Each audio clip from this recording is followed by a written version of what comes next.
लेकिन नूर अहमद अजहरी साहब, सबसे पहले आपसे समझना चाहूंगा, 2020 में दिल्ली में दंगे हुए, पुलिस ने अपनी जांच में बताया कि पहले से साजिश की गई थी, छतों पर पत्थर, बोतल, पेट्रोल बम, गुलेल, सब कुछ किया गया था। 2022 में हमने मध्य प्रदेश के खरगोन को जलते हुए देखा था, वहां पर भी इसी तरीके के हालात थे। रामनवमी के मौके पर पहले से छतों पर पत्थर रख लिए गए थे, बोतलें रख ली गई थी। और अब 2024 में हल्द्वानी को हमने जलते हुए देखा। डीएम ने कहा कि साहब साजिश पहले से की गई थी, प्लानिंग पहले से थी, छतों पर पत्थर, पेट्रोल बम के लिए बोतलें पहले से मौजूद थी। ये संयोग है, प्रयोग है, गहरी साजिश है देश को जलाने की? नूर अहमद अजहरी साहब। कुछ नहीं। राष्ट्रीय स्वयं सेवक संघ की 100 साला मुस्लिम मुखालिफ जो एक रणनीति थी, वो अब लागू कर दी गई है देश पर। कैसे? अब इनडायरेक्ट नहीं, अब डायरेक्ट मुसलमानों को मारने का प्लान बना लिया है। कैसे? हाँ भी सरकार की क्या है ये बताइए। मतलब आप जब चाहेंगे, किस मस्जिद को चाहेंगे अतिक्रमण बना करके और तोड़ देंगे आप। ये कहा कि ये कहां से प्लान आया है? अच्छा, ये कैसा देवभूमि है जिसका नाम तो देवभूमि है, लेकिन 450 से ज्यादा अवैध मस्जिद और मजार जो हटाए जा चुके हैं अब तक। नूर अहमद अजहरी, जरा बताइए, उत्तराखंड का नाम तो वैसे देवभूमि है, ये कैसा देवभूमि जहां पर 450 अवैध मस्जिद और मजार अब तक हटाए जा चुके हैं? 2000 से ज्यादा है। नहीं, कोई अवैध नहीं, कोई अवैध नहीं।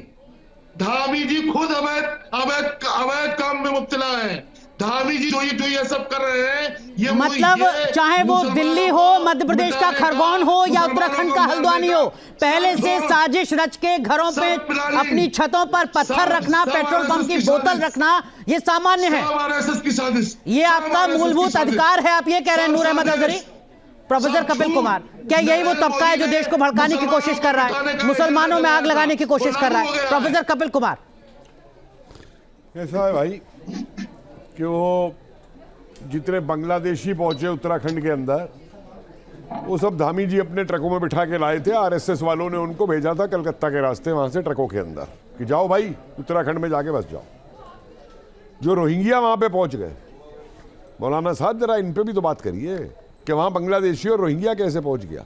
मैं आपकी बात, अरे आप जिस मसले पर डिबेट के लिए बैठे हैं उस पर आप करें बात ना। जी हाँ, उसी में बात कर रहा हूं। कहाँ कर रहे हैं बात? उसी में बात कर रहा हूं। आपने भी हल्द्वानी की बात नहीं की। आप छूटते ही 100 साल का आरएसएस ले आए। आरएसएस की आरएसएस प्रवक्ता जवाब देंगे। जहर उगलने में आप बहुत माकूल है साहब। छतों पे आप बताएंगे वहां पे कि बांग्लादेशी कैसे पहुंच गया, आप बताएंगे वहां पे रोहिंग्या कैसे पहुंच गया। मैंने वहां के रहने वाले मुसलमान की बात नहीं की है, मैंने बरेली के मुसलमान की बात नहीं की है। आप ये सवाल देश की खुफिया एजेंसियों से करें, नूर अहमद से नहीं। समझ में आया आपके?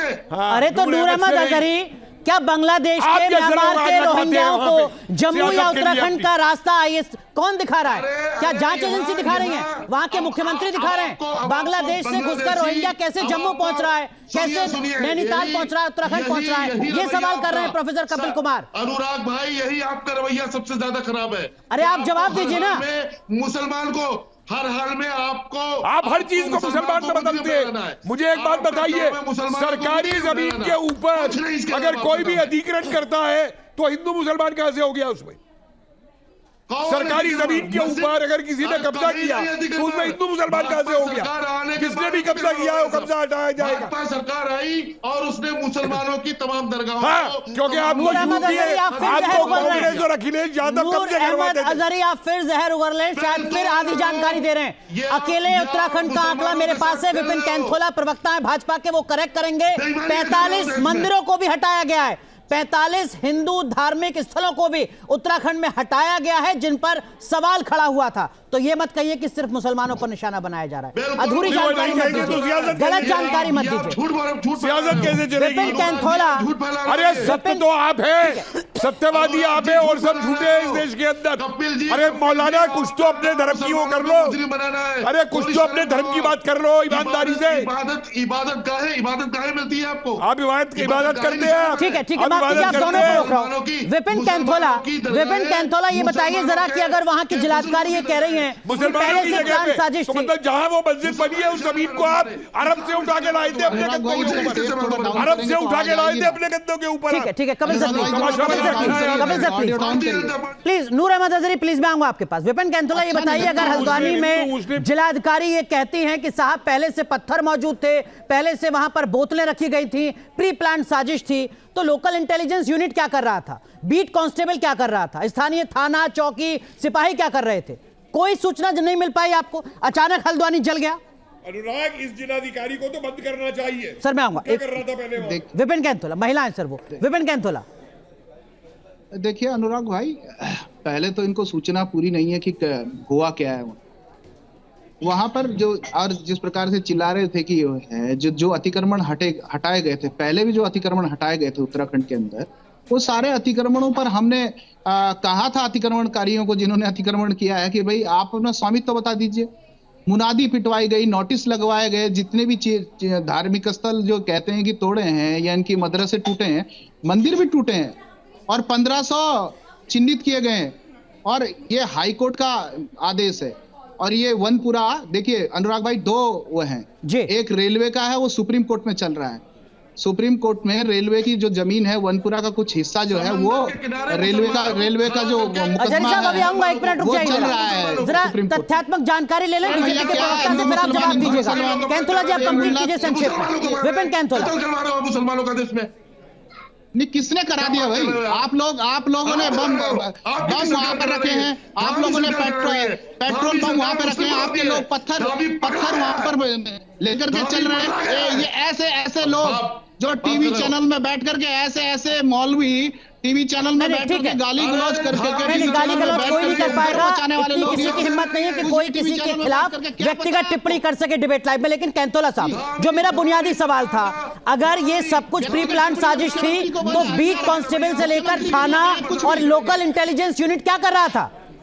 किसी की जवाबदेही तो तय होगी ना। मुख्यमंत्री जी ने कल माननीय मुख्यमंत्री जी ने अनुराग भाई सीधे कहा है कि जो लोग जिन के कारण ये शिथिलता बरती गई है उन पर भी कार्रवाई होगी, लेकिन वो लोग बिल्कुल नहीं बख्शे जाएंगे जिन्होंने अपरोक्ष रूप से और परोक्ष रूप से भी ये साजिशें रची हो, जो जिनका इस दंगे भड़काने में जिनका प्रयास रहा हो, किसी को नहीं बख्शेंगे।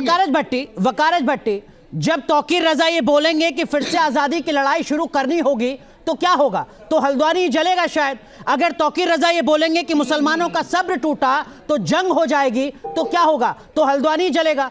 अगर असदुद्दीन ओवैसी ये बोलेंगे कि नौजवान एक हो जाओ, 6 दिसंबर हो सकता है, तो क्या होगा? तो हल्द्वानी जलेगा नहीं तो क्या होगा? अगर मुफ्ती सलमान अजहरी ये बोलेंगे कि करबला का आखिरी मैदान बाकी है तो क्या होगा? ये मैसेज क्या देने की कोशिश की जा रही है एक तबके की तरफ से? वकारज भट्टी, सुनिए, देखिए, जहां तक तौकीर रजा को हो या मुफ्ती सलमान साहब की बात हो, जो आज देश में हो रहा है ना सर, आप देखिए, मैंने हज़ारों ऐसे नाम बता दूंगा। एक तो टीवी चैनल चलाता है, वो खुलेआम कहता है कि मुसलमानों को हम काटेंगे, गुजरात और असम फिर से हम दोहराएंगे, बट वहाँ FIR नहीं होती हैं। और अगर मुसलमान कोई शायरी, कोई कविता पढ़ता है तो उसको पुलिस उठा के दूसरे दिन करबला का मैदान बाकी है, ये शायरी नहीं है। करबला का मुसलमानों एकजुट हो जाओ, 6 दिसंबर हो सकता है, ये शायरी नहीं है। सुनिए ना सर, सुनिए, बिल्कुल उन्होंने जो शायरी की है उसके साथ हैं हम लोग, उसमें कुछ गलत नहीं है। फिर से आजादी की लड़ाई लड़नी होगी, ये किस मुल्क में हो रहा है? किस तरीके की आजादी की लड़ाई? 1 मिनट मैं बोलता हूँ। जहां तक आजादी की बात है, जैसे हम अंग्रेज से लड़े थे, क्योंकि अंग्रेज जब जुल्म, किससे लड़ेंगे आप? हिंदुस्तान में संविधान से, काले अंग्रेज से लड़ेंगे, कानून से, अदालत से। सुनिए, आज हम काले लोगों से लड़ेंगे, काले अंग्रेजों से लड़ेंगे जो इस देश को खोखला कर रहा है और जो चुनाव के लिए, सियासत के लिए, प्रधानमंत्री की कुर्सी के लिए देश के मुसलमानों को मारना चाहता है। मस्जिदों को कपिल कुमार, ये किस तरीके का जहर है? लड़ेंगे जब लगातार ये कहा जा रहा हो कि हम एक बार फिर आजादी की लड़ाई लड़ेंगे। हमने देखा शाहीन बाग में इस तरीके के नारे लगे थे, हमने देखा कुछ और संस्थाओं में इस तरीके के नारे लगे थे। अब वकारज भट्टी जैसे नेता भी, हमें आरएसएस कह रहे हैं कि हम आजादी की लड़ाई लड़ेंगे। एक मिनट, वकारज भट्टी से आजादी। प्रोफेसर कपिल कुमार, केवल प्रोफेसर कपिल कुमार। विपिन जी आऊंगा आपके पास, ये कैसी सोच है सर? प्रोफेसर कपिल कुमार, देखिए, ऐसा है कि भट्टी भाई अभी ये कह रहे हैं कि हमें आरएसएस से आज़ादी चाहिए, बीजेपी से, हमको बीजेपी से आज़ादी योगी से भी, योगी से भी मोदी चाहिए, से भी, मोदी से भी चाहिए, दानी से भी, और भी बोलिए, सबसे ले लीजिए। और सब सुन लीजिए दामी साहब, सुन सारे- एक मिनट भट्टी साहब भट्टी साहब, मुझको भी उन आतंकियों से आजादी चाहिए, उस आतंकी मानसिकता से आजादी चाहिए जो इस देश के अंदर एक आतंकवादी- रोज आतंकवाद फैलाते हैं। क्या हो रहा है, क्या कर रहे हैं मौलवी बैठे हुए, मुझे बताइए, आपके सामने क्या कर रहे हैं? आप जो कह रहे हैं हमें आजादी चाहिए, आप क्या कह रहे हैं? बिल्कुल आजादी आप चाहिए। क्या ना? कह रहे हैं? सर- किस बात की आजादी चाहिए? सर, आप अरे हमारे जितनी मस्जिद को आजादी शहीद करोगे, आपको इस आप देश में हमारे- मिली हुई है, आप हमारे गले मुझे के ऊपर किसी छुरी चलाओगे, इस्लामिक क्या आप हमारे किसके पास गले में छुरी NSA चली है? लगाओगे, किसपे गले में और छुरी चली आपके है? लोग टीवी तन शो सर से चलाते जुदा हैं का और नारा कौन मुसलमानों को देता है? काटने की बात तन करते हैं, सर से जुदा का नारा कौन देता है? मैंने दिया है। सर तन से जुदा। सर अरे तो आपको छोड़िए किसने सर। बोला हमारे देवी देवता अरे पैगंबरों के ऊपर छोड़िए आने के सर, ऊपर? छोड़िए बोल रहा है सर, आपको? किसी ने छोड़िए। बोला है? जो मैं बोल आजादी रहा यहाँ हूँ। पे आपको मिली हुई है ना, ये उसी आजादी का फायदा है उठा करके जो आप सर, कुछ भी बोल सकते हैं। आजादी थी, बट आज के ठीक है टाइम आजादी एक नहीं है। आजादी थी। सेकंड वकार आज भट्टी के आपने टाइम अपनी बात पितरशाही कही। है। नूर अहमद अजहरी, किस तरीके की आजादी चाहिए? गजवाए हिंद की आजादी चाहिए? हिंदुत्व के खिलाफ केरल में हमास को बुलाने की आजादी चाहिए? किस तरीके की आजादी चाहिए? गिरिराज सिंह के नफरती बयानों से, हाँ। यति नरसिंहानंद की गालियों से, संजय रोहिंग्याओं को निषाद जम्मू के और भड़काऊ उत्तराखंड का रास्ता दिखाने से नहीं चाहिए आजादी? गजवाए हिंद बोलने वालों के खिलाफ नहीं चाहिए आपको आजादी? प्रोफेसर कपिल कुमार, हमारे नाम सुन लो, हिम्मत करो, बस प्रोफेसर कपिल कुमार, इतने दबाव में बोल रहे हो आप? प्रोफेसर क्या कपिल नाम है कुमार, आपका? प्रोफेसर कपिल करा कुमार। रहे हो ईमानदारी से, क्या किस होगा? नूर अहमद अजहरी, थोड़ा तथ्यात्मक तरीके से बात कीजिए ना सर। आप देश को बांटने की कोशिश कर रहे हैं। आप कह रहे हैं हमें अभी भी आजादी चाहिए 2024 में। भाई किससे साहब, चाहिए? कुछ होने वाला गजवाए नहीं हिंद है। से। मौलाना साहब, अनुराग भाई, कुछ होने वाला नहीं है। मौलाना साहब, मुझे भी एक बात से आजादी चाहिए। सुनिए, महाभारत की धमकी देने वालों से। और सुनिए मेरी बात भी सुन लीजिए। मैं भी चाहता हूं कि दोनों मिलकर रहें, खाई पाटी जाए, खाई को गहरा ना बनाया जाए। अरे सुन, पूरी बात सुन लो। तुम जैसे लोग भड़काऊ हुए, मैं नहीं भड़काता हूं। धीरे धीरे बोलो, धीरे धीरे। तुम भी धीरे धीरे बोलो, समझे? हाँ, ये पाकिस्तान नहीं है जो मैं तुम्हारी दोस्त से डर जाऊंगा। समझ गया इस बात को? तुम जो डराने पे लगे हो, मैं डरने वाला नहीं हूं तुमसे। और सुन लो बात को ध्यान से, तुम्हारे से ऐसे बुलाता हूं, समझे? अरे जो करना है कर ले, जो करना है कर ले जाकर। कमेंट नहीं। देश के खिलाफ जहर भी उगलेंगे, मुसलमानों को भड़काने की कोशिश भी करेंगे, हल्द्वानी की आग को जस्टिफाई भी करेंगे, और उसके बाद में आप इस तरीके के बयान देंगे? नहीं सर, प्लीज। नूर अहमद अजहरी, आपका सम्मान है, आप हिंदुस्तान के नागरिक हैं, लेकिन इस तरीके के बयान नहीं, प्लीज। अरविंद जी, मुझे एक बात जी, बताइए, प्रोफेसर क्या कपिल इन्होंने काफिर शब्द हटा दिया है? काफिर शब्द का मतलब क्या होता है? क्या इन्होंने गजवा हिंद हटा दिया है? सर मैं पूछना चाहता हूँ, क्या इन्होंने कभी उनको कंडेम किया जो पाकिस्तान का झंडा फहराते हैं? कौन कर रहा है भाई? अरे छोड़ो जनाब, तुम्हारी देखिए, बी आर अम्बेडकर ने एक बात कही थी, मैं बाबा साहब की उस बात को पूरी तरह नहीं मानता हूं, लेकिन बाबा साहब क्या कहा, बताइए, आप कंप्लीट कीजिए। प्रोफेसर कपिल कुमार, क्या कहा बाबा साहब ने? बाबा साहब अम्बेडकर ने कहा था कि जिस तरीके से इस्लाम को इस देश में ये चला रहे हैं, वो इस्लाम उस तरीके का किसी को राष्ट्रवाद नहीं होने देगा। बाबा साहब अम्बेडकर की किताब में पढ़ दीजिए, पार्टीशन के ऊपर। अतीत बताया प्रोफेसर कपिल कुमार ने, वर्तमान दिख रहा है, हल्द्वानी जलती हुई नजर आ रही है पूरी दुनिया को। लेकिन विपिन कैंथोला, जब सीए और एनआरसी की बात हो रही थी तो हमने दिल्ली में शाहीन बाग देखा, हमने दिल्ली को जलते हुए देखा। अब जब यूनिफॉर्म सिविल कोड की बात हो रही है, उत्तराखंड से शुरू हो चुका है, तो हम उत्तराखंड में हल्द्वानी को जलते हुए देख रहे हैं। यह संयोग है, सोचा समझा प्रयोग है? विपिन कैंथोला, देखिए, तो जांच के बाद पता चलेगा कि संयोग है कि सोचा समझा प्रयोग है। लेकिन जिस प्रकार से मैं बताऊंगा ना कि जिस प्रकार से बहुत दिनों से प्रशासन नगर निगम की जमीन को खाली कराने के लिए वहां पर मुनादी भी पिटवा चुका था, वहां पर बता भी चुका था इन लोगों को कि भाई तुमको अगर जो कोई दिक्कत है, तुम्हें अगर जो कोई परेशानियां हैं, तो हमारे यहाँ पर आकर के आप अपनी बातें रखें। लेकिन इन लोगों ने अपनी बात न रख करके इस प्रकार की चीजें की हैं जो दुनिया के सामने दिख रही हैं। हम छोड़ने वाले नहीं है अनुराग भाई, हमारी सरकार छोड़ने वाली नहीं है। और ये किस आजादी की बात कर रहे हैं? कौन सी आजादी की बात कर रहे हैं ये लोग? ठीक, आवाज आ रही क्या? ठीक है, आप कह रहे हैं कि किसी को छोड़ा नहीं जाएगा, लेकिन वकारत भट्टी, आप कुछ कहना भी चाह रहे हैं, लेकिन मुझे ये बताइए कि उत्तराखंड में यूसीसी लागू हुआ और उसके तुरंत बाद हमने हल्द्वानी को जलते हुए देख लिया। ये यूसीसी के खिलाफ एक सोची समझी साजिश है क्या, प्लानिंग है क्या? सर देखिए, यूसीसी आप लागू कर रहे हैं, आपने पूछा हम मुसलमानों से, आपने क्यों पूछा जाएगा सर? क्यों नहीं पूछा जाएगा? अरे विधानसभा कानून ला रही है, कमेटी बनी है, उसमें तमाम सुझाव आए हैं। कैसे देश में कानून बनते हैं? मुसलमान आप बताइए जरा, कानून बनाने की प्रक्रिया क्या होती है पूरी दुनिया में? बनाने की होती है, तो जो कमेटी बनी वहां पर, उस कमेटी में सुझाव लिए गए या नहीं लिए गए? मुसलमान सीधा कोई संसद और विधानसभा में जाकर सुझाव देता है क्या? कमेटी में मुसलमान कितने थे, सिख कितने थे, क्रिश्चियन कितने थे कमेटी में? नहीं थे। आप खुद ही आरएसएस की अगर माइनॉरिटी कमीशन का अध्यक्ष मुसलमान होगा तो सिखों का कल्याण नहीं होगा। नहीं बिल्कुल, बौद्धों का कल्याण नहीं होगा, आप जैनों का कल्याण नहीं होगा, जैनियों का। कैसी बात कर रहे हैं? एक कानून लाओगे तो सब वहां होंगे और सबकी राय से कानून बनते हैं सर। आरएसएस की नूर अहमद अजहरी यूसीसी की खिसियाहट है क्या कि उत्तराखंड में यूसीसी लागू हो गया? नूर अहमद अजहरी हो या महाराष्ट्र हो या दिल्ली हो, हम तब तक इसको एक्सेप्ट नहीं करेंगे जब तक आप हमारे साथ बात नहीं करेंगे। जी प्लीज। नूर अहमद अभी अजहरी, आप पूछ रहे ये थे, यूनिफॉर्म सिविल कोड की खिसियाहट है क्या?